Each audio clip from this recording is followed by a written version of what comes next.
हुशार.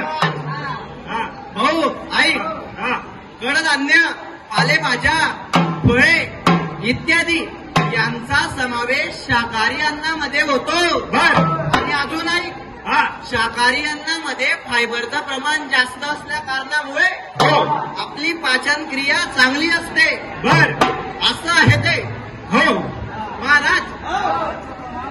आणि हे बघ, हा शाकाहारी अन्नामध्ये फॅटचं प्रमाण कमी म्हणजे नाहीच्या बरोबर असतं. म्हणून हृदयाशी निगडीत जे रोग होतात, बर. जसं की पॅरालिसिस, म्हणून याला गेली फिरणं पडत. हृदयाशी निगडीत पॅरालिसिसच्या पप्पा चालतात येडा.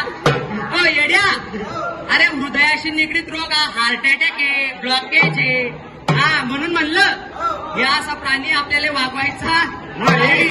हा पण तुम्ही बी एक मंडळी लक्षात ठेवा, आपण जो हा मांसाहार करतो, हा मांसाहार काय तर एखाद्या प्राण्याचा जीव घेऊन असतो, आपण आपलं पोट भरत असतो.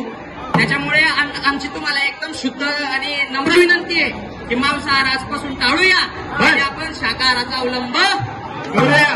हा शाकाहार सर्वत्र आहार, अबकी बार शाकाहार. नाही तर म्हणून महाराज महाराज महाराज मला तुमचं म्हणणं या ठिकाणी पटलेलं आहे महाराज. हो मी आता शाकाहाराचंच अवलंबन करीत महाराज. मी काय म्हणतोय बर बर बर. मी काय म्हणतोय भाऊ आई, गाणं होऊन जाऊ द्या ना. म्हणजे कसं लोकांना एकदम पाणी सुटलं ते आपल्या लक्षात याच्यात नाही. चला तर मग शाकाहार शाकाहार शाकाहार